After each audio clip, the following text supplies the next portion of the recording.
Yankees Files podcast. I am back, just me, Will Harris, no Steve, no Whipple, to introduce the latest episode of Dad Take or Bad Take that I was able to record with my dad while visiting my parents over the holidays. I know this has been much anticipated. If your name is Rob, you're probably really looking forward to this episode. But really, I know people love this segment. It's always a pleasure to get to spend some time with my dad and record it, and it's great that so many of you enjoy it. So we're really happy about it. He's really happy about it. He loves hearing your feedback on it. So please do send that in as you listen to the episode. Without any further ado, let's get to the latest episode of Dad Take or Bad Take. Welcome back, or welcome, as it were, to the Yankees Files podcast. We'll determine what the programming here is after we record, depending on how long we go and if Steve and Whipple want to record another episode. This is, I would say, the favorite segment of the Yankees Files listeners and followers. Of course, another edition of the renowned, the esteemed Dad Take or Bad Take with my dad, Mitch Harris. Welcome back, Dad. Happy birthday. It was your birthday yesterday. Thank you, Will. Happy New Year. Happy New Year to you.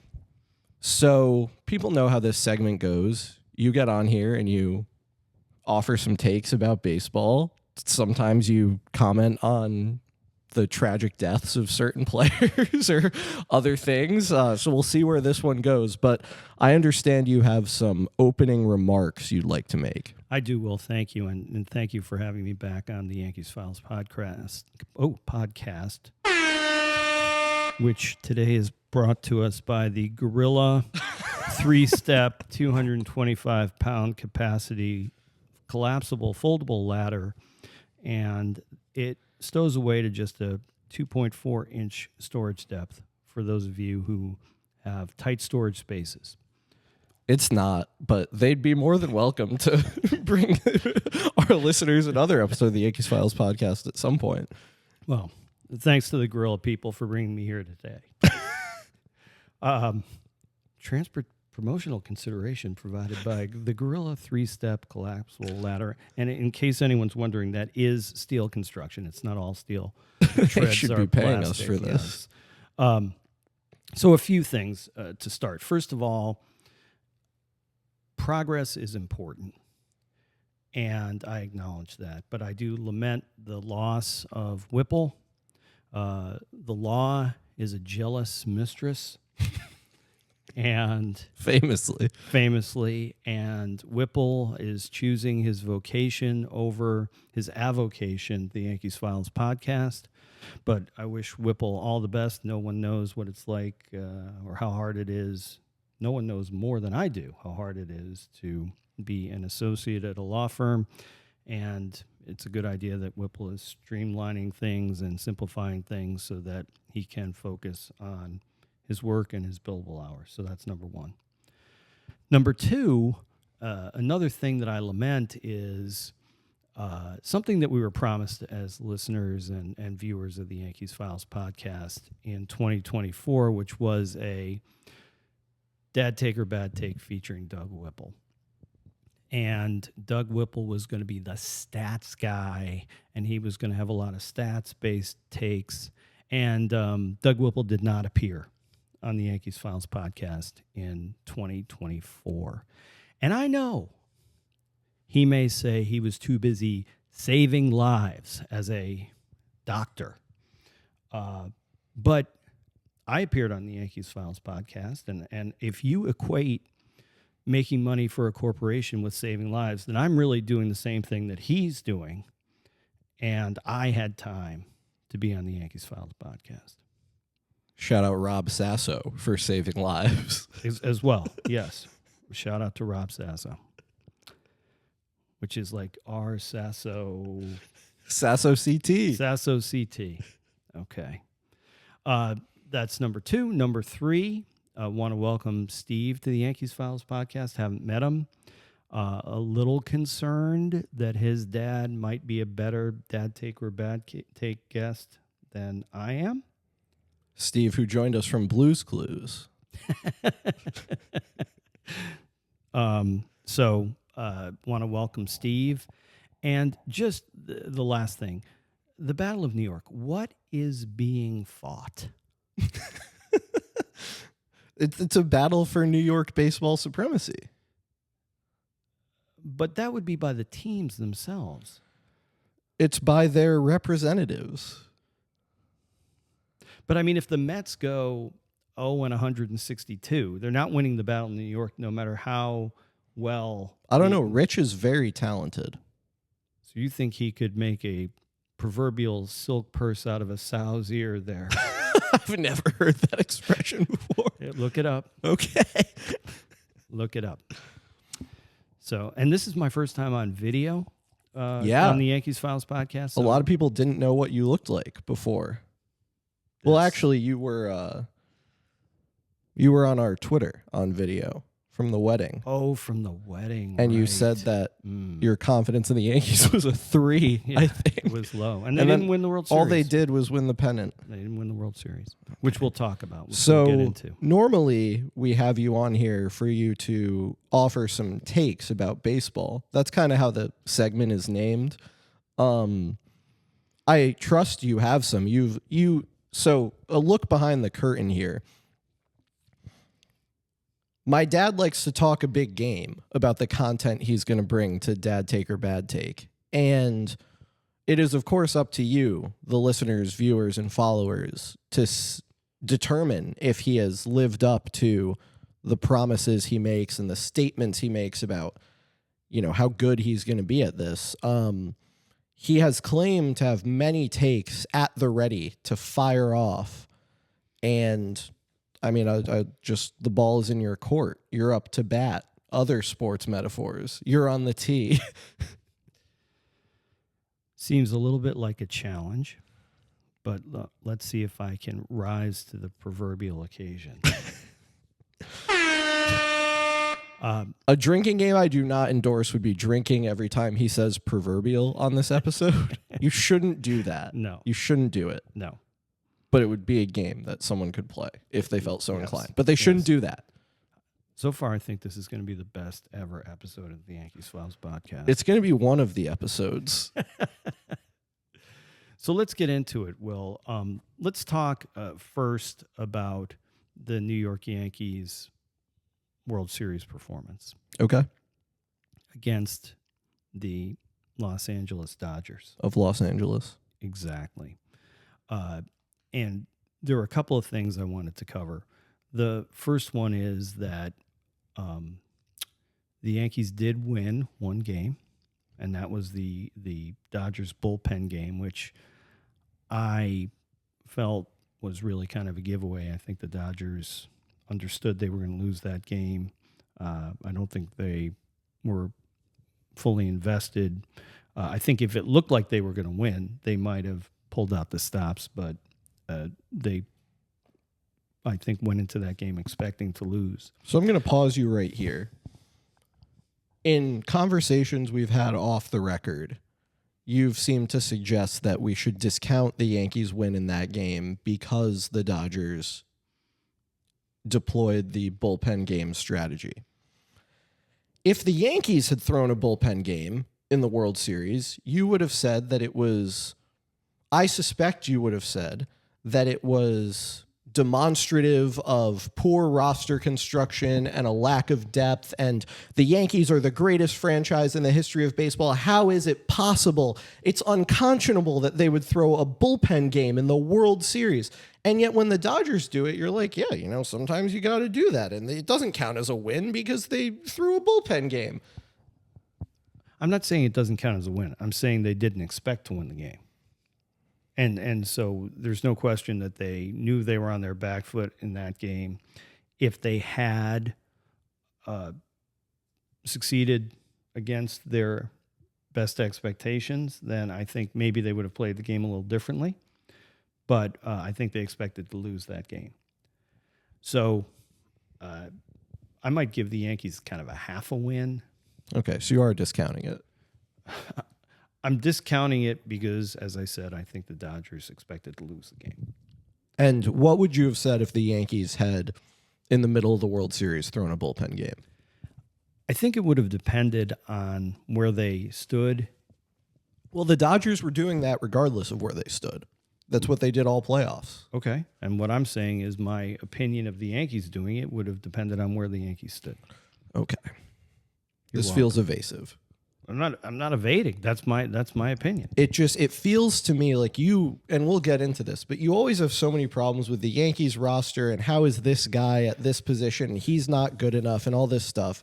And yet this team that you have lauded for its performance throughout the season, through multiple bullpen games in the playoffs, something I am loath to believe you would have tolerated from the Yankees. And you're not only are you kind of just waving it aside, you are discounting that it gave the Yankees a win. Frequent listeners to the Yankees Files podcast will recall that I have seldom, if almost ever, been critical of the pitching staff.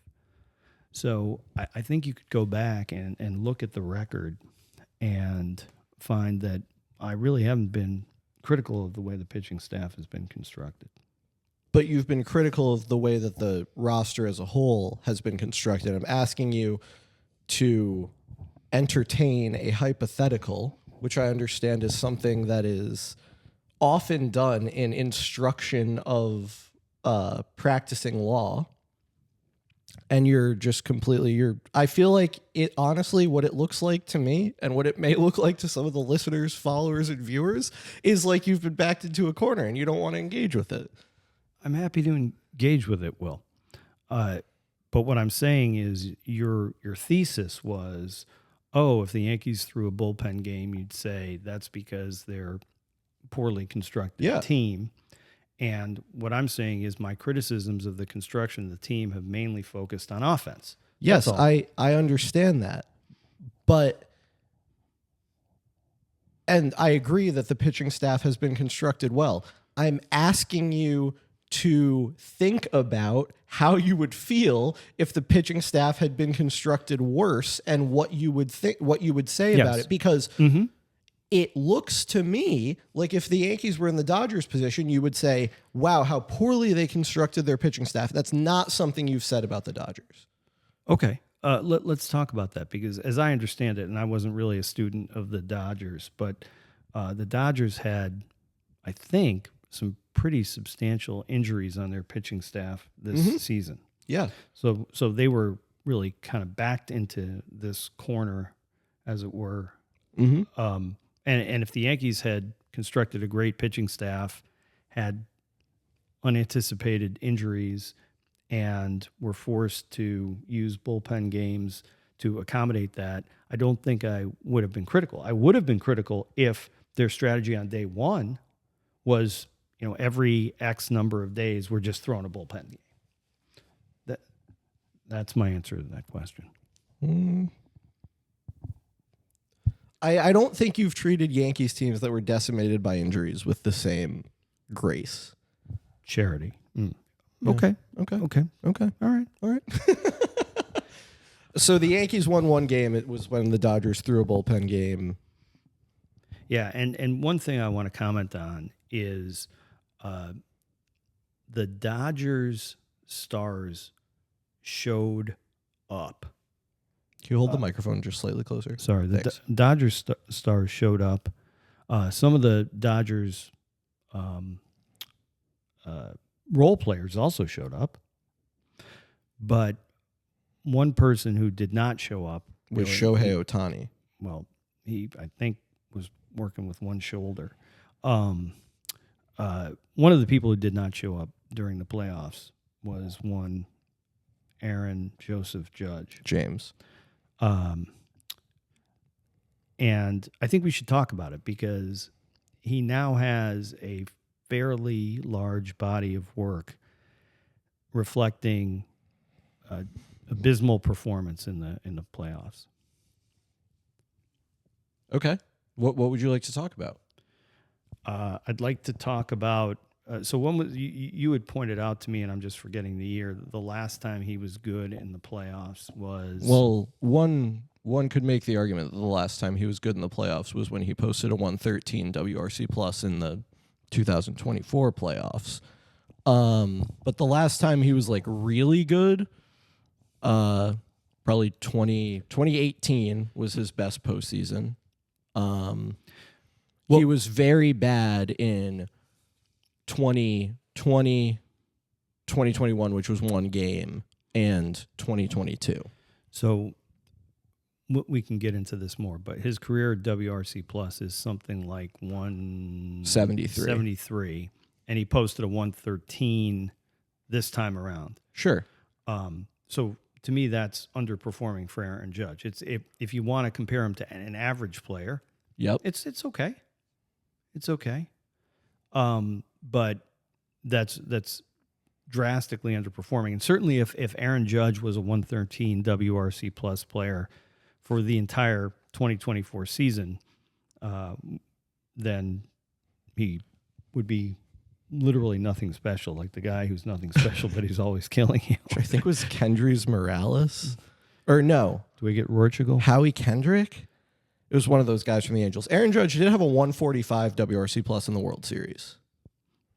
Right, but his playoff performance was really very poor. So they succeeded in spite of him, and then they failed in spite of him. No, they succeeded. Oh, yes, that's right, yes. So do you think it's even like, on the biggest stage, he showed up. He had a 145 WRC plus in the World Series. I don't know how much more you can ask for. Mm-hmm. And the team was able to get to the World Series without him showing up, although he did hit that big home run in he had a couple of big home runs actually against Cleveland. So I just like what is the substance of your criticism or your concern? Cuz I got to be honest. Yep. He's the best hitter we've seen, like, period. Aside from Barry Bonds. He's the best clean hitter we've seen. He's the best right-handed hitter we've seen. Like, there are a number of different ways you can say. He's the best American League hitter we've seen. And between us, we have quite a few years watching baseball. Yeah, I mean, it depends on what length of time you're measuring this under. Certainly, his full body of work is astoundingly good. His last 3 years, even better. But yeah, but so like, I guess my question is, there's no shortage of guys who were not as good as they were in the regular season in the playoffs. Jorge Posada comes to mind, like, atrocious playoff hitter. Like, what are you worried that Aaron Judge can't succeed in the playoffs? Like, what? Because I guess my question is, they got to the World Series where he played well and they managed to lose for other reasons. So what? Aaron Judge has struggled in the playoffs at times. Okay, I grant you that. Now what? Well, this is a team that's built around Aaron Judge, and it's even more built around Aaron Judge, unfortunately, now that we have lost Juan Soto. And we need a guy who's going to show up in the playoffs and carry this team. And by the way, it was Juan Soto who sent the Yankees to the World Series with one swing of the bat in an epic at-bat that will be probably on ESPN Classic. Saw a guy hit a foul ball. Classic. Now, it would have been Aaron Judge and Giancarlo Stanton if Luke Weaver could have gotten John Kenzie Noel out, but just saying.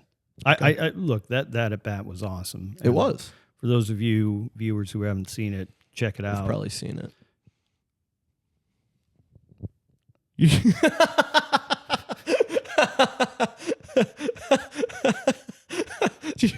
How do you think any of them haven't seen it? I'm just saying.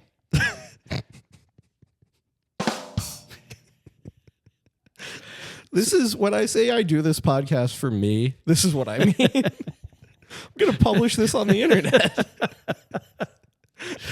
Just for the two of us to watch. Exactly. Anyway, on like a TV, though. You don't only have to watch it on a computer. You could watch it on your phone, iPad, desktop, laptop, other smart devices, televisions, a projector. That's awesome. If you will. That's awesome. Yeah. Yeah.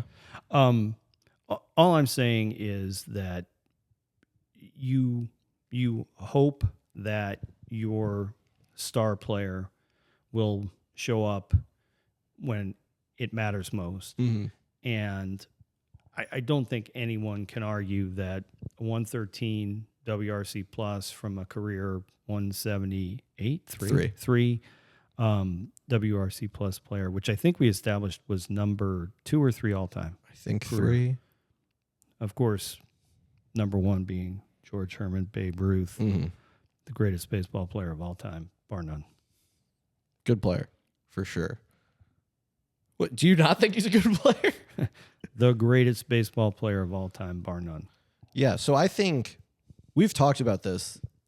Babe Ruth was definitely better than his peers by more than anyone ever. But like if you took Mike Trout and put him in 1925, I think they would like burn him at the stake for witchcraft, which I think they had stopped doing by then, but I think they would find him to be so ridiculous that they still probably would. Well, I guess, the thing that tells the tale for me is the guy has the highest WRC plus of any player ever to play the game of Major League Baseball. And which would be consistent with what I said. Well, Mike Trout's WRC plus is not as high as Babe Ruth's. Yeah, Babe Ruth was better than his peers by more than anyone ever. That's what I said. Well, what I'm saying about Babe Ruth is he was better than his peers by a greater margin than anybody has been better than their peers. That's what I'm saying. And he's better than anybody who has ever been as well. So is it your contention that if you could get in a time machine, go back to 1927, take Babe Ruth, and bring him to 2025, he would be the best baseball player? Well, this is the craziest thing, because you look at Babe Ruth. Yeah. You're like, how could this guy have been that good? It's insane. Now, here's an interesting corollary to your question, or addendum to your question. What if you took Babe Ruth in a time machine to 2025 and then applied to him all of the physical fitness standards that apply to today's best players? Would Babe Ruth have been, would he be as great as he was? Even greater, maybe. I mean, the guy was running on like bratwurst and beer. Yeah. Probably drunk during games and stuff like that. Yeah. It's an interesting question, but I do think that like if you look at like the 100-meter world record, people are just getting faster and stronger. And I don't know that we can attribute all of that to just like physical fitness and health, which is why I'm inclined to believe that there are a lot of baseball players who have lived who are better at baseball than Babe Ruth, but not better relative to the baseball played at their times than Babe Ruth. Well, again, and maybe I'm missing your point, but I totally get that. Well, let me not say it that way. He was further past his peers than anybody ever. Yep. Period. Mm-hmm. His numbers are better than anybody ever from a WRC plus perspective. Yep. Period. Uh-huh. He was not competing with guys who were on steroids and cheating. True. Period. And no one has come close to separating himself from the rest of his peers in the way that he did. So having said all that, it's unimaginable to me that like a fat guy, it's with insane, like little it's stick crazy. legs, yeah, could get up and compete today, but just an unimaginable talent. It's crazy. There are some great stats that I was tweeting, I think it was like last winter, about the all-time home runs list. And Lou Gehrig, who of course hit 493 home runs, was for a while second on the all-time home runs list. until he was passed by, I believe it was Jimmy Fox, Jimmy Fox, if it wasn't for like tragic health conditions, I forget what they were, or like being in a car crash or something like very bad happened to Jimmy Fox. He hit like 500 home runs from age 21 to 30 or something, like insane. So who knows what would have happened there, but it's crazy. There was a time when Babe Ruth was the only member of the 500, 600, or 700 home run club, which is just unbelievable. There are great stats like that about a lot of different players. Like you can do it with Yogi Berra's career stats among catchers. Like I think when he retired, he had 250 more home runs than any other catcher or something crazy like that. It's pretty cool. It's cool that those guys were Yankees. How many days off do you think Yogi Berra would get in a season? Depends on what portion of his career we're talking about. Because there was a time when like he was playing the outfield a little bit. There was a time when he and Elston Howard were on the same team. This actually gets to something. A friend of the show, Ray Perez, complained to me a bit this past year about the lack of a full-time catcher, as it were. And what I made clear to Ray, and what I'm happy to rehash with you here, is the full-time catcher is kind of like mostly a myth. Well, that's what I wanted to explore with you because Lawrence Peter Yogi Berra from St. Louis, which is interestingly where Joe Torre played as a catcher as well. Both of those guys won MVPs. Kismet, yep. Yeah. I just wonder, how many games he started in, let's say, 1955 or something like that. Probably a lot. So, here's a guy who had 250 more home runs than any other catcher and probably played more games than any other catcher, which gave him an opportunity to hit home runs. Totally get it.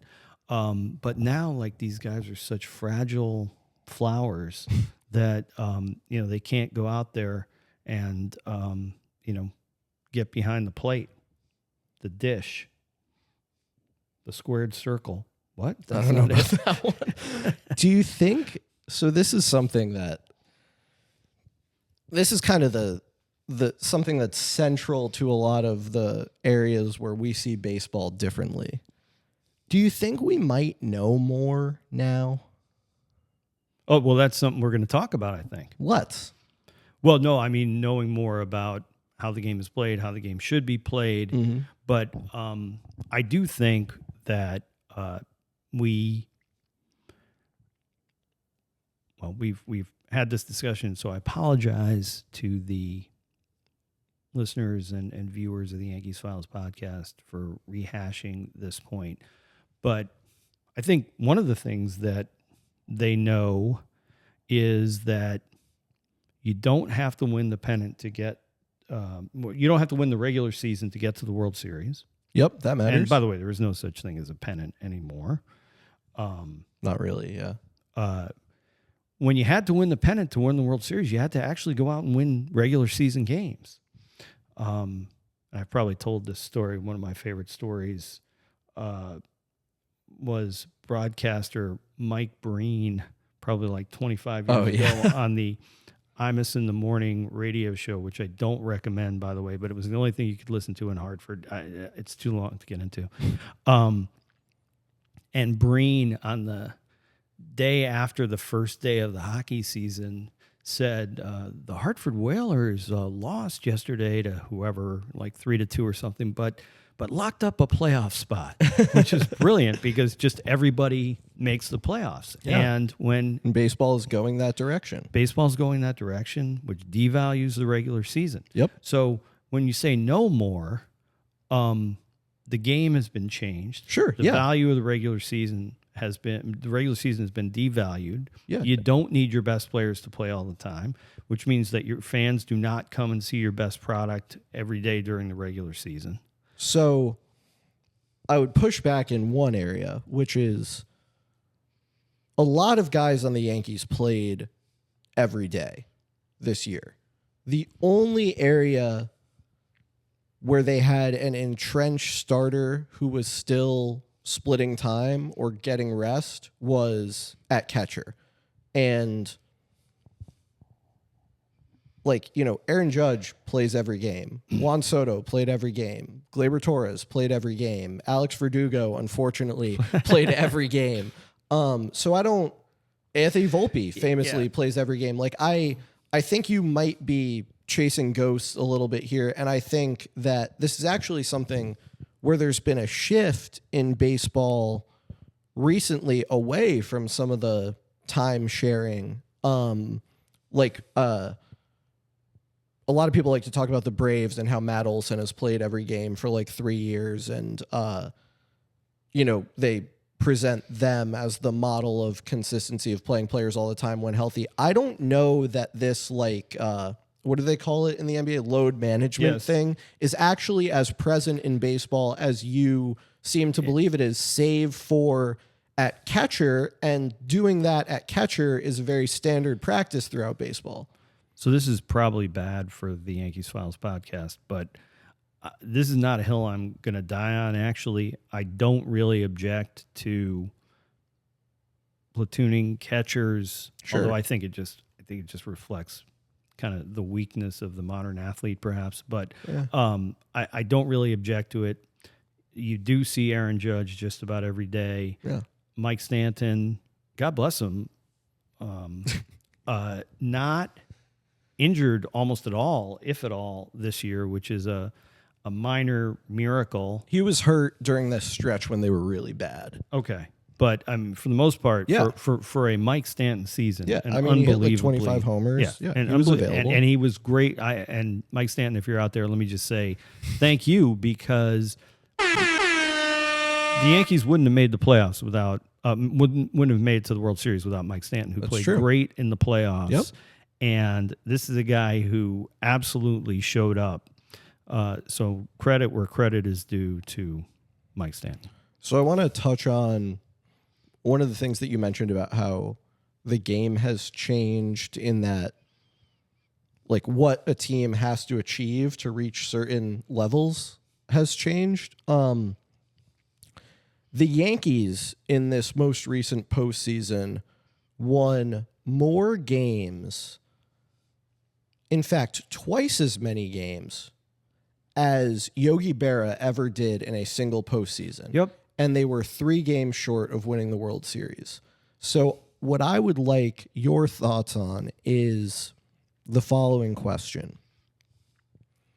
Is it fair to apply the standard that anything short of a World Series is a failure when, for most teams who make the playoffs, you now have to win 9 games just to play in the World Series?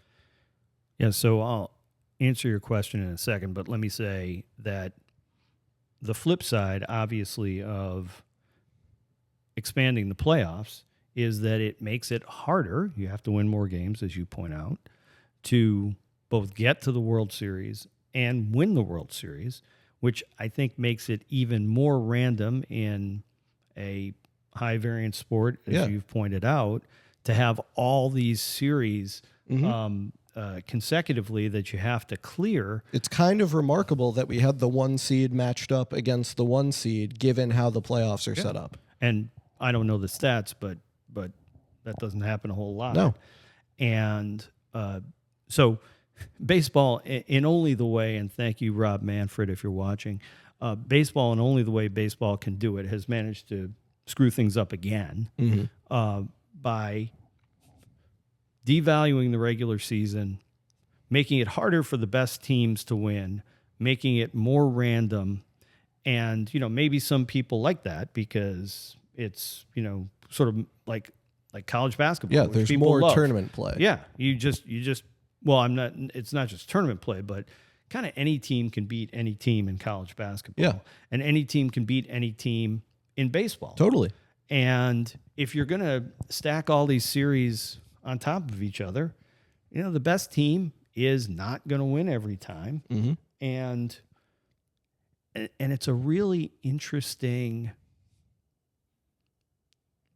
decision on the part of baseball to say, you know what, we don't want the best team to win all the time. We want to create a system where it's very, very, very, very, very difficult for the best team to win. Yeah, it's not even all that helpful to be the best team. Yes. Like, this is a lot of the discourse about this specific thing has been warped in silly ways that cause people to make arguments that sound like it's actually better not to have a bye to the division series. And I don't believe that. But they're getting at, I think, the core of the issue, which is fans of teams that have great regular seasons do not feel like their teams are rewarded sufficiently for having that great regular season relative to the other teams. And I think that's true. And I agree with you that there are too many playoff teams. And you know that I don't like how it disincentivizes building a great team. You know, we just had the 86 or 87 win Diamondbacks against the 89 win or 90 win Rangers in the World Series. Like, that's bad. I don't think that's a good thing for the sport. And, you know, there are a lot of different stories you can tell yourself about, oh, well, it's, collusion on the part of the owners so that they won't be incentivized to pay players because you shouldn't have a great team or whatever it might be. Regardless, the structure of the postseason and the scope of the postseason has, I would say, diluted the product. Yeah, yeah. And I mean, baseball cannot get out of their own way. If there's a decision to make, they almost invariably choose the wrong one. And, you know, whether it's really the owners only trying to line their pockets or whether it's a combination of that and stupidity is, I guess, an open question. And I guess the expanded playoffs are good for the players in the sense that more teams make the playoffs, so more guys get playoff shares. There's more TV money to go around, things like that. Yeah, yeah. But, just disappointed with the way they handle things. Now, I think you asked me the question, is it fair to judge teams by the same standards now that the test has changed? Right, and I don't think it is. I agree. But the Yankees Files podcast exists because the Yankees are a special, exceptional team in history. Mm-hmm. There isn't, well, I guess now that anybody and everybody can have a podcast, there probably is like there's probably a Brewers Files. Or a Mariners Files. Yeah. Exactly. There actually is a Mariners Files. Mariners Files, shout out. It might only exist on Twitter. I don't think he's launched a podcast yet, but Mariners Files, good guy. Okay. Well, I don't have anything against the guy. No, I think everyone understands. But, an A's Files. Yeah. The Yankees are a special team, and more is expected of them. And we can talk about this in the context of the recent Juan Soto situation, but more is expected of them. And you just think they ought to win the World Series, and they ought to do everything they can to win the World Series. And so, like, saying they were in the World Series doesn't do anything for me. It's an accomplishment. I grant you that. But I want them to win the World Series. I also want them to win the World Series. Yes, no, I understand that. But it doesn't.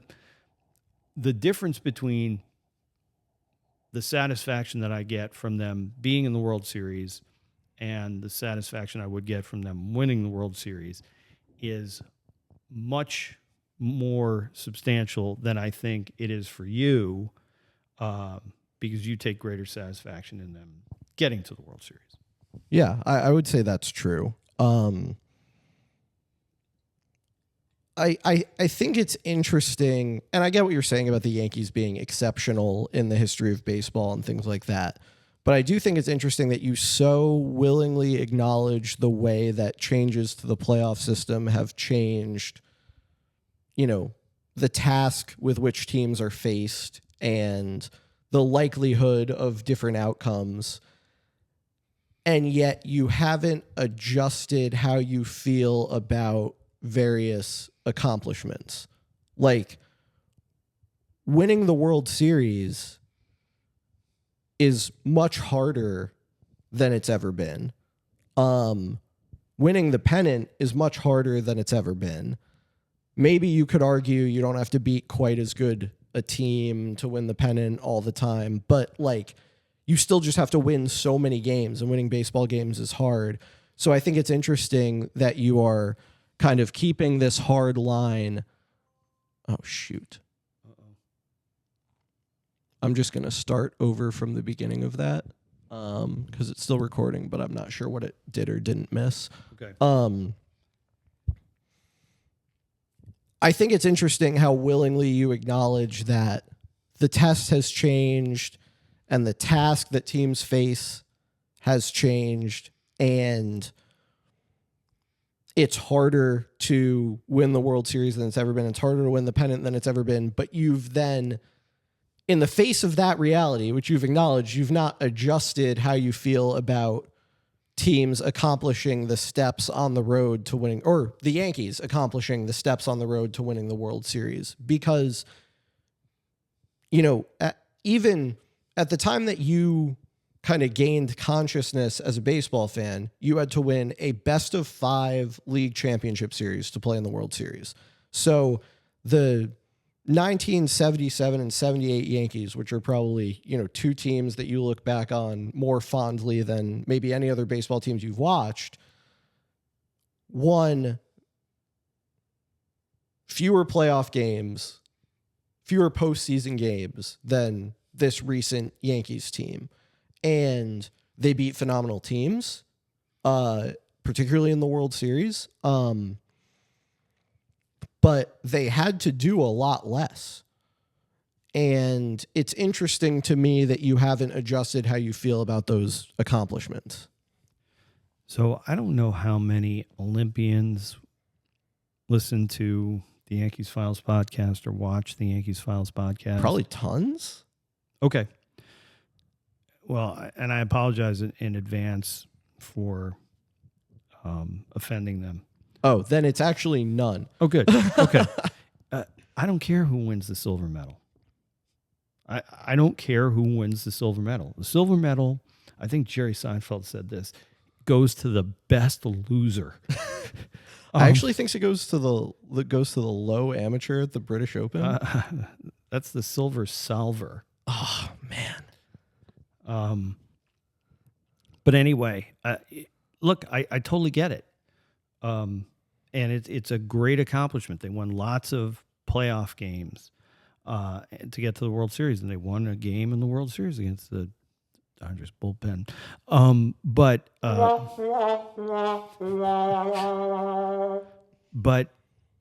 the task is to win the World Series, and I would like to see them win the World Series. And the fact that they basically came in second in this tournament is fine. So let me ask you this question. There are people on the internet who like to profess a philosophy that they call World Series or bust. And they insist that this is what George Steinbrenner believed, even though if you look at George Steinbrenner's comments from after the 1995 American League Division Series, he says, I think our fans should be so proud of this team. They fought so hard. I'm so pleased with what they accomplished. So anyway, the George Steinbrenner that people like to remember probably actually didn't exist. Anyway, people like to profess this philosophy of World Series or bust. My question is that how you feel? And if that's how you feel, what does or bust mean? Right.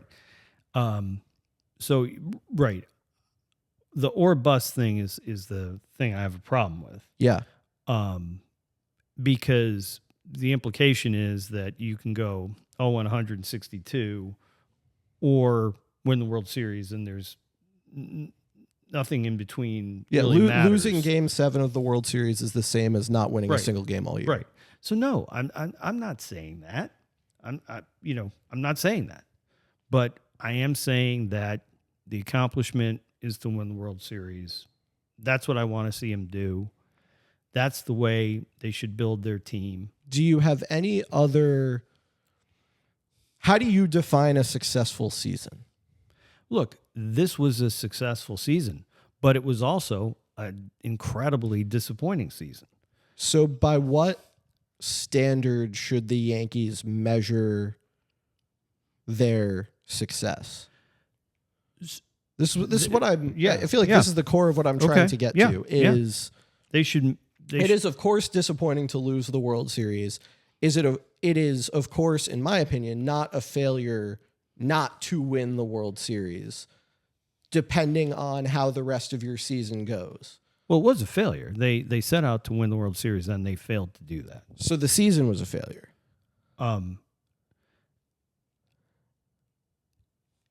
I don't think that there are definitional issues here. But at the end of the day, the goal is to win the World Series.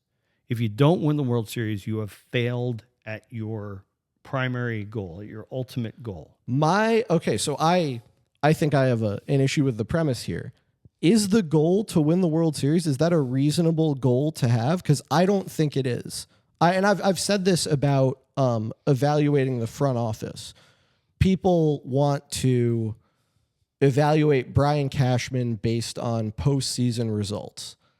And I completely disagree with that as a method of evaluation. I think, and you're not going to like this, but I think that the way you should evaluate a front office is by asking yourself the following question. Did they put a team on the field for whom it would not be weird for that team to win the World Series? Because as we've discussed, there is so much luck, so much randomness, so much variance that goes into just the games that determine who wins the World Series. Put on top of that injuries and, these other outside factors that can affect a team. If the Yankees front office, if the Yankees as a team evaluated themselves based solely on the binary, did we or did we not win the World Series, I think they would put themselves in an infinitely worse position by overreacting to perceived failures. And I think the bottom line is only one team wins the World Series every year. So 29 teams fail at that goal. And as is true of almost every playoff series, it's a coin flip. So the team in the most advantageous position still has to win 3 consecutive coin flips to win the World Series. And I just think it's very silly to say, oh, well, if Aaron Judge and Shohei Ohtani had just walked out to the pitcher's mound and flipped a coin, and if Ohtani called heads and it fell on heads, then the Yankee season is a failure. Like, that just feels silly to me.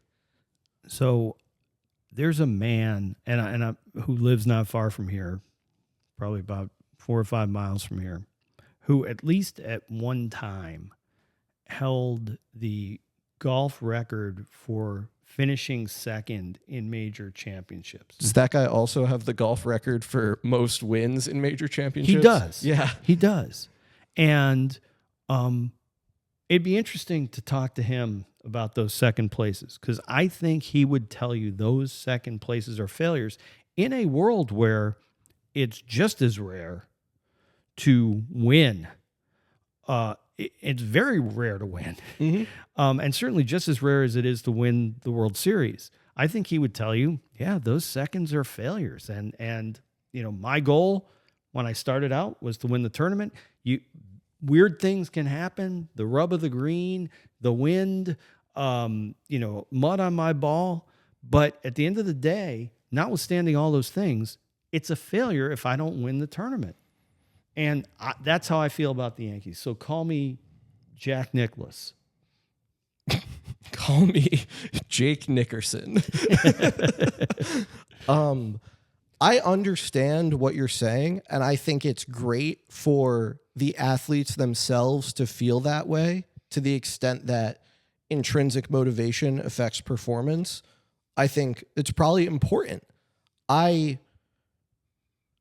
There's a chance that I would feel better knowing that Aaron Judge is really broken up about losing the World Series than knowing that Aaron Judge feels like the Yankees had a good season.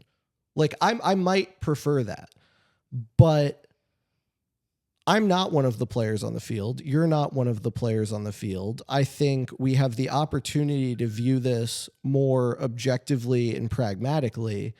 And when it comes to thinking and speaking about how the Yankees as an organization ought to respond to losing the World Series, I think, as I said, treating it as a failure would be quite a mistake, because that implies you should change a lot of stuff.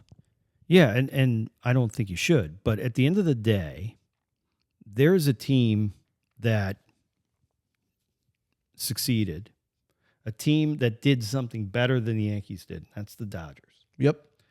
And I think if you're the Yankees, you want to be the team that does things better than everybody else.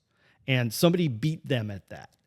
So number one, look, I mean, we could go down the Dodgers roster and the Yankees roster, and I would tell you that at least offensively, the Dodgers are a better team than the Yankees. And you could say to Brian Cashman, be Cash. Hey, be Cash. I don't know who the general manager of the Dodgers is. Andrew Friedman or Theo Epstein or something like it's that. Not Theo Epstein. He works for Rob Manfred. Does he really? Yeah, it's a shame. Oh, that is a shame. Yeah. But I mean, he always worked for people who I wasn't particularly a fan of. Do you think he thinks he's going to become the commissioner of baseball? It doesn't sound like he wants to be the commissioner of baseball. Apologies to the fans for the aside. But that person did a better job than B Cash did. Okay, so see, this is what I take issue with. Okay. Do you think it was impossible for the Yankees to win the World Series? If they played the World Series 10 times, do you think the Yankees would win it 0, 1, 2, 3, 4? Well, this is a good point, because I think your thesis was it's probably 50-50. Yeah. That wasn't my thesis in watching those games. What was your thesis beforehand? My thesis beforehand was, and I hadn't really watched the Dodgers. What happened on the field is one possible outcome from a distribution of possible outcomes. No, I understand that. And I hadn't really watched the Dodgers, but I would take Ohtani, a healthy Ohtani. Which they didn't have. No, but what I'm saying is just, we're talking about the way their general manager constructed the team. I would take a healthy Ohtani over probably anybody. Okay. On the Yankees.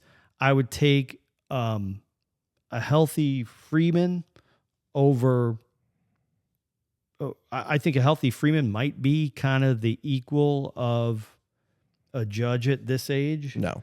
Well, I mean, Judge literally just just had the best. No, I understand that. I'm talking about in the World Series. Okay, but this is my point. Well, unless it was impossible for the Yankees to win a World Series, there are scenarios that could have played out that didn't, under which the Yankees win the World Series. In those scenarios, I doubt you would have said, "Oh, well," or in those scenarios, would you have said, well, clearly Brian Cashman built a better roster than Andrew Friedman? I doubt you would have. I might not, but here's what I'm saying. So but it can be true that the Dodgers had the better roster, and I think it is true that the Dodgers had the better roster, but to present the games on the field as evidence of that feels silly, because you would not have said the opposite if the opposite result had happened in the World Series. Yeah, well, that goes back to the high variance nature of baseball and the randomness of the sport. What I'm saying is, I think, what's the guy's name? Andrew Friedman? Andrew Friedman built a better roster top to bottom. I agree. Than B Cash did. And so if you're asking me, what could the Yankees do better? They could have a roster that's better than the Dodgers roster. Well, and they're in luck, because the Dodgers have a measly 3 MVPs. right in their lineup. And the Yankees... They don't have 3 MVPs in their lineup. Sure they do. They have 0 MVPs in their lineup. The Dodgers? Yeah. What are you talking about? Well, who's the current MVP? Isn't the current MVP Shohei Ohtani? Oh, did he win it this year? Yeah. Oh, I forgot. Okay. All right. They have 1 MVP. No, they have Those Shohei are Ohtani. former MVPs. Oh, sure. Okay. The Dodgers have 3 guys in their lineup who have won the Most Valuable Player award of one of the leagues in Major League Baseball, and that's Ohtani, Freeman, and Mookie Betts. The Yankees, on the other hand, have 4. Yes. And 4 is more than 3, which is why 4 was developed. invented. Yes. No, that's right. And look, it's not a bad formula. I think you have to ask when the person won the MVP, like Mike Stanton, and I've already praised him on this episode of the Yankees Files podcast. But Mike Stanton was the MVP in 2017. Yeah. Okay. So, and 7 years is a long time for a guy who's 35 years old. So should we take away Mookie's 2018 MVP? No, I'm not saying that. But what I am saying, I'm saying it. What I'm saying is, only collecting former MVPs is certainly not a route to success if the former MVP's performance isn't close to his actual MVP performance. So you're not going to like my suggestion that they bring back Jason Giambi. Exactly. That's kind of my point. Yeah. Right. No, but look, I like it. When did Bellinger win the MVP? 2019. Okay. So they have. So all right, let's think about it this way. The Dodgers have how many people who won the MVP this decade? 2. And the Yankees have 2. So really, the 3 versus 4 is maybe less significant. I'm also ignoring didn't Clayton Kershaw win the MVP? I think there was a time there when we were giving the MVP to pitchers, but he may not actually technically be on the Dodgers right now. Right. And I wouldn't not really. Yeah, I agree. So maybe we can just shift gears because I don't want to try people's patience. I don't know how long we've been going. But I wanted to talk about 2 other things. The first thing, and this is something I don't know if people like to hear us disagree, and we'll probably disagree about some of this, but some of this we'll definitely agree about. And that is baseball broadcasting needs to figure out how to use impactful stats. Yes. We see it all over other sports. One of the examples is when you're watching football and it's 4th down and they say, our analytics show that on 4th and less than 3, you should go for it on this part of the field. Baseball doesn't have that kind of stuff. And baseball has that kind of stuff. They just don't show it. They don't broadcast that kind of stuff. And they should. And a couple of examples, and this is a shout out to Ryan Lidge, who I thought was a tremendous Yankees Files podcast guest and very generous with his time. Absolutely. And very thoughtful discussion. But this is something that Ryan Lidge mentioned, the difference between, let's say, an 0-1 count and a 1-0 count. Yeah. And how the batting average varies drastically. Mm-hmm. Well, they could show you that. They have those stats. They could show you that on the broadcasts. They could show you what somebody's, and we can talk about batting average later, but let's just call it what a player's success offensively against a right-handed pitcher versus a left-handed pitcher is. They could this goes back to your switch hitter thing. Yes, they could give you that information, and they don't. So they tell you this guy hits 278. Well, actually, he doesn't hit 278 against a lefty. Mm-hmm. He hits 241 against a lefty. Mm-hmm. And he doesn't hit 278 against a righty. He hits, 3 whatever. So I think they could make the game more interesting by using the analytics information that already exists. And I guess this is an indictment of just baseball media. Yeah. And I don't think it's true. You said, well, boomers who watch baseball are used to seeing batting average home runs and RBIs. Well, boomers can learn. Boomers can be more entertained. So actually, I had an interesting kind of similar conversation with my friend Pat, who is not a boomer. He's a Zoomer, I think. He went to a game at Citi Field, and OPS was the headline number There you go. on the scoreboard There you go. for guys who came up to bat. And he was furious about it. Really? He was so mad. And it wasn't so much, well, it was partially that he would prefer that they show batting average, which we kind of had to hash out. But it was also, he felt like OPS is kind of impenetrable. Like it's a fake fraction because you're adding together two things with different denominators, one plate appearances and the other at bats. And there's nothing obvious about it that tells you what is good or bad. And I told him what he wants is WRC plus. 100 is average, better is better, worse is worse. And yeah, so I'm totally with you. We have better stats than we show. We have more informative stats for situations than we publicize. And you could make the game more interesting by using it. I completely agree. Yeah. So now we'll talk about the thing that we probably disagree about. Yeah. Which is that, you like outs and I don't. And Is that right? That's right. Yep. And so I'm always on here talking about how players ought to get out. yes. Yeah. And as a matter of fact, you were talking about a player on the Yankees Files podcast. I wish I could remember who it was. Oh, it was probably Alex Verdugo. and I said you he said- should get out more. No. You said it was about, I believe, a player that the Yankees were thinking about acquiring, and you said he will make all the right people mad. Oh yeah, it was. I think it was Teoscar Hernandez. Okay. Because he strikes out a lot, but he hits a lot of home runs. Yeah.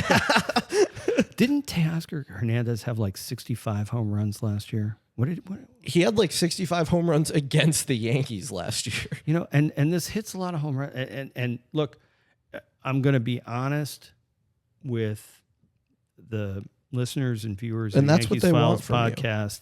And as I've said many times, the metaverse will judge me.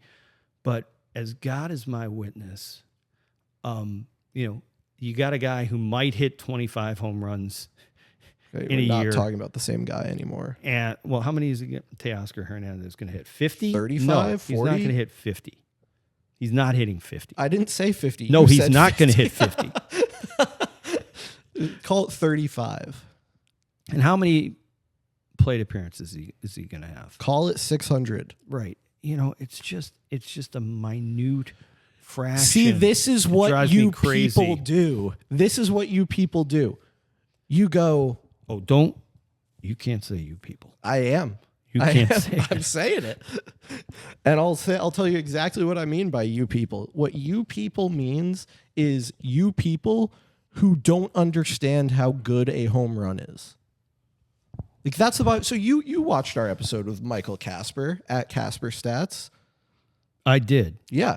And You know what? I probably listened to it. I probably didn't watch it. Apologize to Michael Casper. oh, true. You listen in the car when it would not be safe for you to be watching the video feed. But anyway, he brought a chart and it showed how well all these different team level offensive stats translate to runs scored through linear regression.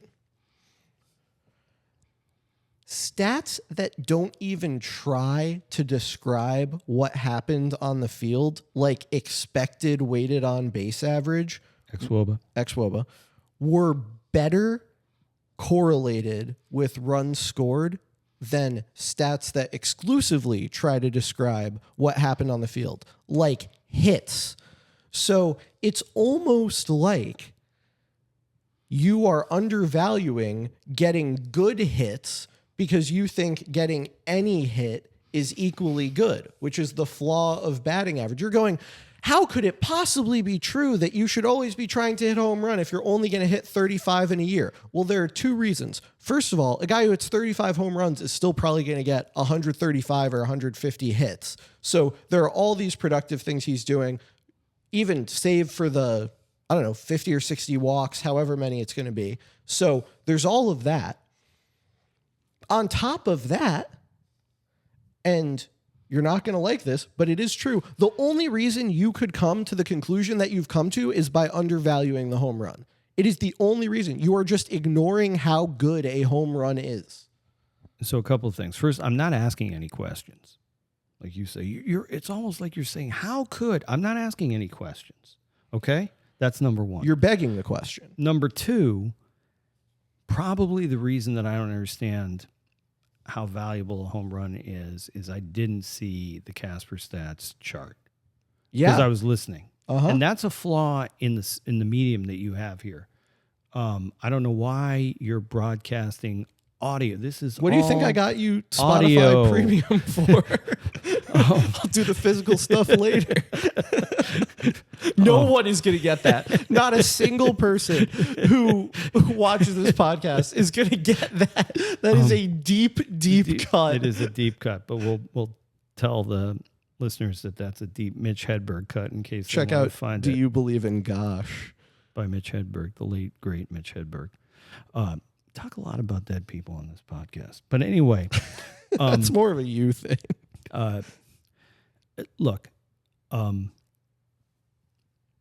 think the place where we struggle is Communication. that you again, and I shorthand it that you like outs. I would rather see somebody get on base than get out. Yeah, I agree. And you would rather see somebody get out if No. they don't hit a home run. No, that's not true. And that's the problem. If you don't describe what the problem is, you might end up thinking that's the problem. No, it's not true. I love when guys get on base. Me too. But the problem is when a player's approach is to sell out to make contact at the expense of making good contact. And for every player, an individualized trade-off exists between how much contact they can make and how well they can hit the ball. Aaron Judge, will exclude plate appearances because he walks like 20% of the time. A shockingly high number of his at-bats end in contact. And a shockingly high amount of that contact goes for hits because Aaron Judge hits the ball ridiculously hard and he hits it over the fence a lot and you can't make outs on those balls. So that individualized trade-off exists for every hitter, and many hitters are not optimizing it. Take Alex Verdugo, for example. He set the record this year, the major league record for ground outs to the second baseman. That leads to A lot of those are double plays, by the way. exactly. That leads to a ton of double plays. It leads to far more outs than just times that he was put out. So what a player like Alex Verdugo ought to do is miss the ball more because you do not hit it. Yes. And I'll tell you why. You do not. Yes. No. You do not hit into a double play when you miss the ball. And if you miss the ball more because you're swinging harder, when you hit the ball, you will hit the ball better. And that is what you ought to do. Every player should pursue optimizing that trade-off. And Alex Verdugo is the perfect example. He hit some bombs this year. He could have hit more, but he was obsessed with just simply putting the bat on the ball. And we saw how bad that was. Well, whose fault is that? It's the Yankees' fault. It's absolutely Right. the Yankees' fault. But my my point- point is no player should be on that side. No player should be on either side of the trade-off. Really, everyone should be seeking to optimize it. Right. But that is the problem with what you're saying. I like outs. No, I like a player optimizing his offensive output. And for a certain type of player, that means they should make less contact because they would be better if they made less contact and possibly if they made more outs. Or at least if they struck out more. Now, some players are on the other side of that trade-off. Yankees outfield prospect Everson Pereira, he needs to put the bat on the ball more because he swings ridiculously hard. He hits the ball ridiculously hard, but he doesn't do it near often enough. He could afford to dial some of that back. So I'll say two things. The first thing is, if you know this, and you think I should know this. The Yankees sure as hell should know this. And yet they not only did they get Verdugo, they played Verdugo, who's a garbage player anyway, a ton to allow him to hit into double plays. I don't understand it because They really liked his defense. And I think that's really what it boils down to. Well, but my point is, if you know this, I don't know why somebody didn't work with him and to try to optimize his contact, because that's unconscionable. It's inexcusable. The other thing is, it might have been Grady Little, who was the manager of the Red Sox before Terry Francona, yeah. But I think like in the off season, he plowed snow. And literally there were players not that long ago. Sure. Yogi Berra who had a winter jobs job. in the winter. Sure. Now these guys need to do only one thing, is play baseball and keep their bodies in shape to play baseball. Yeah. Is that true of only the hitters, or is it also true of the pitchers? It's true of the pitchers too. Yep. But my point is, like, what is Alex? I hope you're watching Alex Verdugo. I hope Alex Verdugo's watching too. I hope you had an awful holiday season. Oh, come I on. hope You know what? I didn't raise you. Get I signed. didn't raise you to be like this. Oh, you're right. I became this on my own. You know what? Alex Verdugo, I don't actually hope you had a bad holiday season. Thank you. But I hope that you have a worse season than you did last year for a that's team mean. that I really hate, That's me. because that is the only way you could redeem yourself in my eyes. He is a Yankee killer. Yeah. But in all seriousness, when all your job is to be a baseball player, you ought to be great at whatever, at all the skills, actually, in my opinion. But it's just inexcusable that he gets up there, and this is why I struggle with whether your explanation is correct or not. He works for the Yankees. There are coaches. He's hit into 1 billion double plays. And it's hard for me to believe that he gets up there and says, listen, I know what they've told me, but I just want to make contact. And so I know I might hit into a double play, but I just want to make contact. It's hard for me to believe that that's what he was doing. Let me say this. I have it on good authority that, and I'm not specifically talking about Alex Verdugo in this case, but I have it on good authority that Major League Baseball players tend to see the instruction they receive as kind of like an opt-in thing. And oftentimes guys have either outside coaches or ideas in their own head about what would make them particularly productive players. And it is frequently true that those ideas that they have or the ways that they manifest do not make them as productive as possible. I'm not saying that this is true of Oswaldo Cabrera, but I think that it's very interesting if you look at the arc of Oswaldo Cabrera's career from the player he was in 2022, who pulled a lot of fly balls in the air, but did not put the bat on the ball a lot, to the player he was in 2023, who made more contact, but a lot of it was weak, to the player he was at the beginning of 2024, who looked a lot like the 2022 version of himself. It seems to me that he may have had some ideas about how he wanted to be as a player and kind of experimented with them or tinkered with them, either in accordance with or in contradiction to instruction that he was receiving. And he kind of had to choose his own adventure and figure out who he was going to become. Now, if you want to speculate that the Yankees ought to be better at communication and convincing guys of certain things, I could get on board with that. But again, not something I have direct knowledge of. It would kind of be like writing fan fiction, which I accused you of earlier. But I know it to be true that there is not a one-to-one relationship between the coaching or instruction that a player receives and what that player then goes and puts on tape. Yeah, well, there's a simple answer to that, and that is that the manager decides who plays. And if I were the manager, you wouldn't play if you didn't do what the team wanted you to do. Period. End of story. And if Aaron Boone doesn't have enough strength to handle his business that way, then maybe we need a different manager. I mean, you only got so many guys. Well, and in the case of Alex Verdugo, he was the only person on the entire baseball team that they trusted to play left field. Yeah, so I it's think crazy. they were kind of backed into a corner there. Well, that's B-Cash's fault. It is. I think Alex Verdugo was a terrible acquisition. I said it from the beginning. Yeah. So anyway, all right. Well, let's shift gears. We won't do the whole shift. We shouldn't do the whole shift thing because it's banned. Because it's banned, so it's irrelevant. It is funny that they have to ban it though, because like you ought to be able to play baseball however you want to play. I agree. And the fact that they had to ban something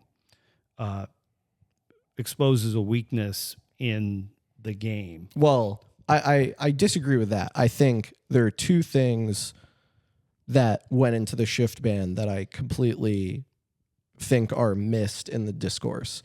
The first is Rob Manfred clearly has a view of how he thinks baseball ought to look. And I think it's really like, it's not a late 90s view of baseball from the perspective of all the home runs, because we know he doesn't actually like those or won't admit to liking those. But it's a late 90s view of baseball from the perspective of like,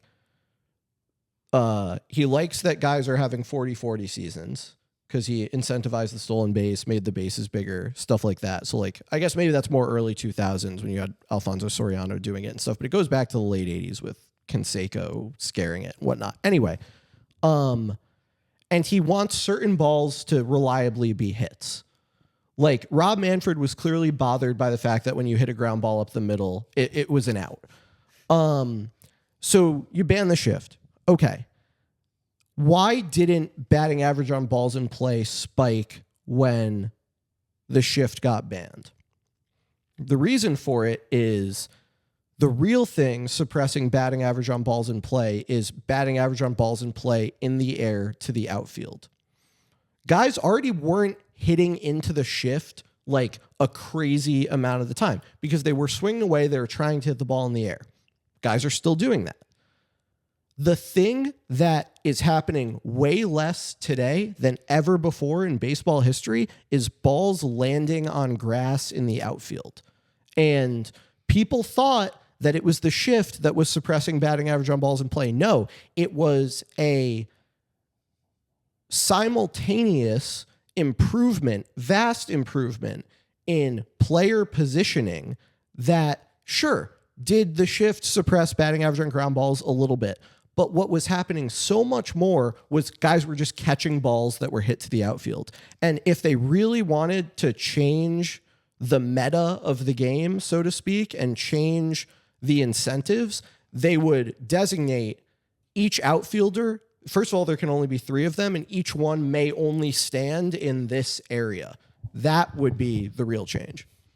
Why we would listen to Rob Manfred about anything he wants in baseball when he was not at least a professional baseball player. I don't even know if he was a college baseball player. I don't even think he's a baseball fan. He was a lawyer before he got this job. I mean, it's just like Joe Torre. Okay, put Joe Torre in there and let's see what happens. But Rob Manfred, let's be honest. Rob Manfred is a shill for the owners. That's all he is. Nobody should believe that he cares about the fans, that he cares about the integrity of the game of baseball. Clearly. That he cares about anything other than doing what will put the most money in the owners' pockets. And that is, of course, the job of the commissioner of baseball. Well, it wasn't always It wasn't always. That's true. The commissioner of baseball. It is now. And so anyway, Rob Manfred is affirmatively bad for the game of baseball. And when the history of baseball is written 100 years from now, Rob Manfred will be viewed as a cancer on the game. And, his name will be associated with everything negative about baseball. So I hope you're listening, Rob. That's right, Rob. So let's talk about just Juan Soto quickly. I don't know Yeah. how long we've been going, but let's talk about Juan Soto quickly. A couple of things. One, there's no question that whatever you want to say about Steve Cohen, he has captured the George Steinbrenner ethos. It doesn't mean that George Steinbrenner was like Steve Cohen, but the perception of George Steinbrenner. Yeah, Steve Cohen is acting captured. like the guy that some people thought George Steinbrenner Right. was. Yeah. Steve Cohen is captured. That's number one. Number two, Steve Cohen is no maniac baseball fan. Yeah. He isn't. Steve Cohen wants to look like one. Right, he wants to look like one. He may want the Mets fans to believe it. But he's not. He's not. As a matter of fact, Steve Cohen may not even be a Mets fan. I think Steve Cohen historically was a Yankees fan. That is something that I've suggested to people. But and I think it's true. Yeah. But what Steve Cohen is a very good businessman. Steve Cohen is very good with his money. Awesome at financial crimes. Which he has about doubled in the last, say, 7 years. I think literally like 7 years ago, I think Steve Cohen was worth about $13 billion. Yeah. I think he might be worth like 25 now. So he is not, there, and I even heard it a little bit on the Yankees Files podcast, this notion that Steve Cohen just has all his money, he's spending like a drunken sailor, or he's willing to spend like a drunken sailor. Well, I think what we were talking about was there was a perception that Steve Cohen just came in with this giant bag of money and he was going to go buy every player. And what we suggested, if I remember correctly, is if that were the case, right, Shohei Ohtani and Aaron Judge would be on the Mets. Like this is the Soto deal is the first time that we've seen Steve Cohen act like the guy that people thought he would be this entire time. Right. And so I forget what he paid for the Mets, like $2.1 billion or something. Sounds about right. And now he's paying a player $760 million, which is pretty interesting if your team is only worth $2.1 billion. But that's a different discussion. But what I think we can take away from this is that Steve Cohen saw, or his management saw, and he was willing to back, what they believed was a generational talent at 24. Is he 24 still? I think he's going into his age 26 season. Oh, or at 25 years old. And decided to take a chance on him. Now, I don't know if it'll work out. And probably won't if you just go by like dollars per WAR. Right. But that's not, obviously there's more that goes into if you go by World Series championships and he helps deliver one to the Mets, that's I think they'd like that. Yeah, well, and it's worth $760 million easy. Yeah. But the thing that bothers me is the Mets might be worth $2.1 billion. We could probably look up what the Yankees are worth. But if it's not $10 billion, it's not. What you think the Yankees are worth? What? How much do you think the Yankees are worth? 4 or 5 billion. Okay, call it $5 billion. Sure.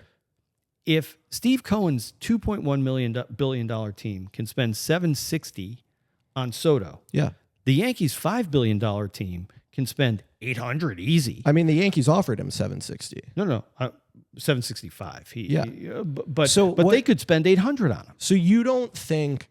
Because here's what I think happened. We know that the Yankees made Juan Soto an offer that would have made him the highest paid player in the history of American professional sports. Steve Cohen then topped that offer. I think that Steve Cohen resolved not to be outbid for Juan Soto.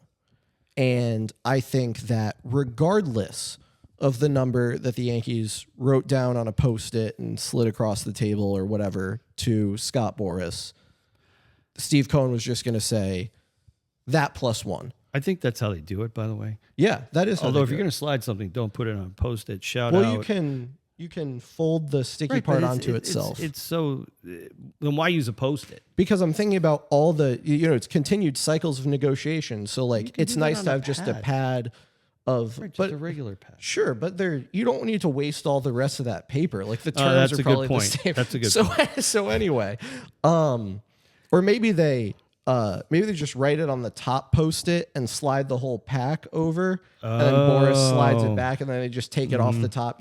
Anyway, I think Steve Cohen was, if the Yankees offered 800, he was going to offer 805. If the Yankees offered 850, he was going to offer 855. And maybe you say that the Yankees should have just, forced him to keep upping the bidding. But well, if you're not going to get him, then they could have put a dent. Is Steve Cohen really going to pay half the value of his entire franchise to Juan Soto? Almost. I don't know. But my point is just, if the Yankees could have made him do that, that would have had some impact. It might have helped the Yankees. But here's my point. $765 for Steve Cohen is not the same as $765 for $765 for the Mets is not the same as $765 for the Yankees. $765 for the Yankees is a lot less than $765 for the Mets. And the Yankees can afford it. Yeah, that's true.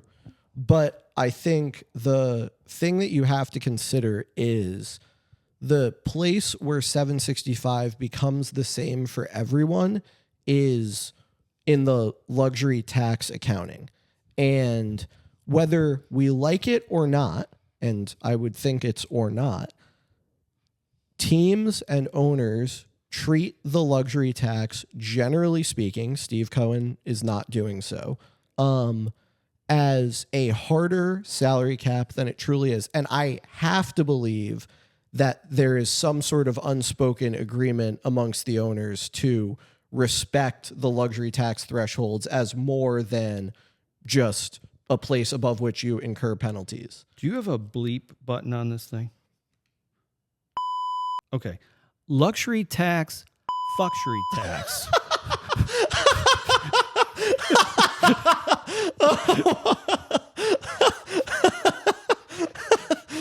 So I might have bleeped it too long. It might have been, hang on a second. It might have luxury tax, luxury tax. That's better. So I agree. I would love. It's ridiculous. These guys are billionaires. They have assets.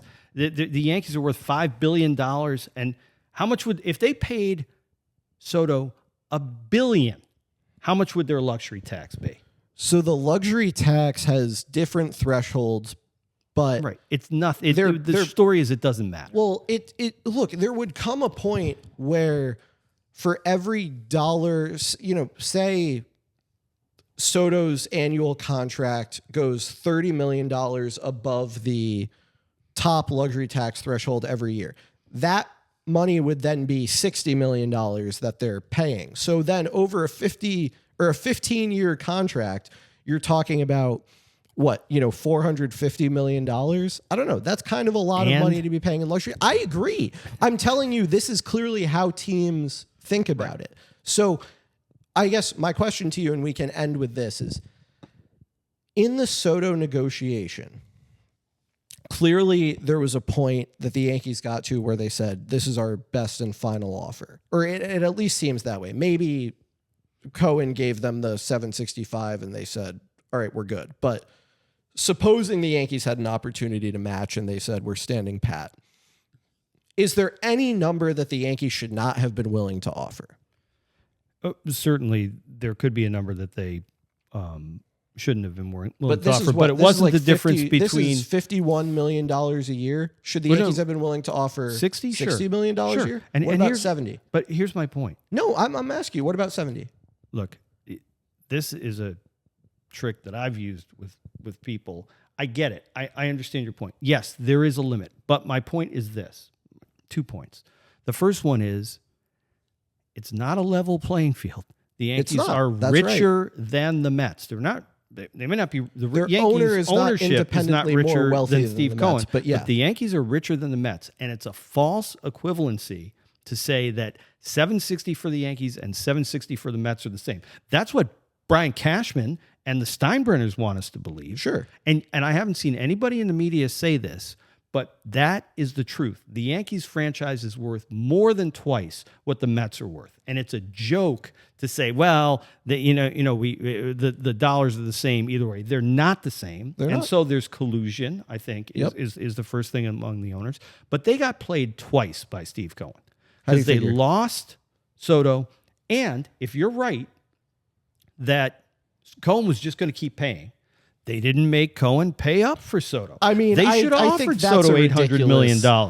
They made Cohen pay it. They did make Cohen pay up for Juan Soto. No, they didn't. Of course they did. They made him pay $5 million more than they were willing to pay, which is nothing. They made him pay in the sense that prior to this contract, the biggest contract in baseball history was the Ohtani deal, which is valued at like $460 million present value. I don't care. That's $300 million more. You can't call that not paying up. Fine. No. My point is just that if your thesis Cohen was willing right, to pay more, they should have. They should have made Cohen pay him $1 billion.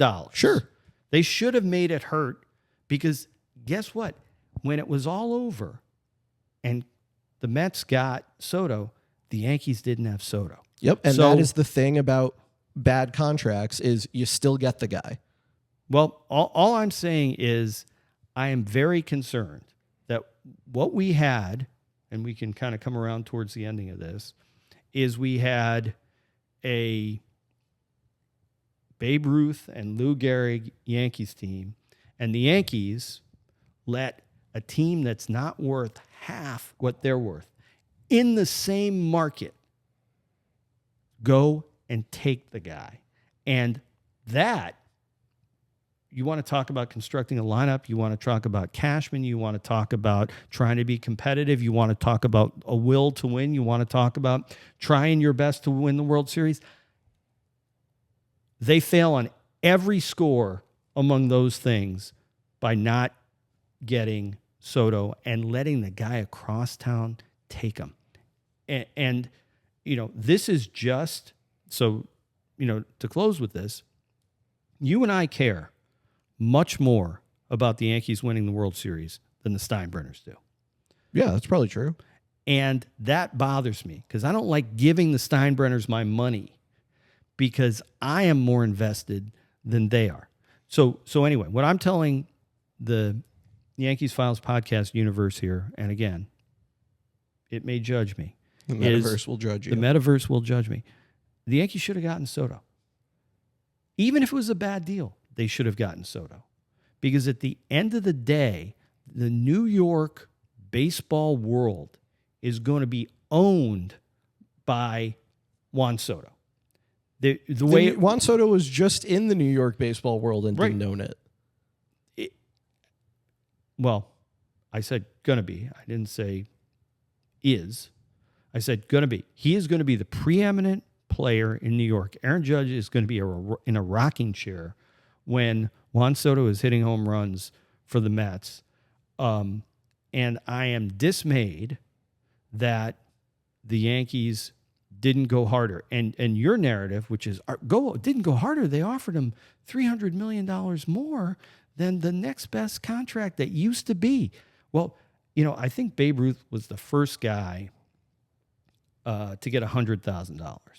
Now, I don't know what the number 2 guy was, but $100,000 was more than anybody else got paid. And the Yankees paid Babe Ruth. And you know what they got when they paid Babe Ruth? Did they get Babe Ruth? They got George Herman Babe Ruth. That's crazy. And he built them a stadium, which is nice. Yeah, which was good.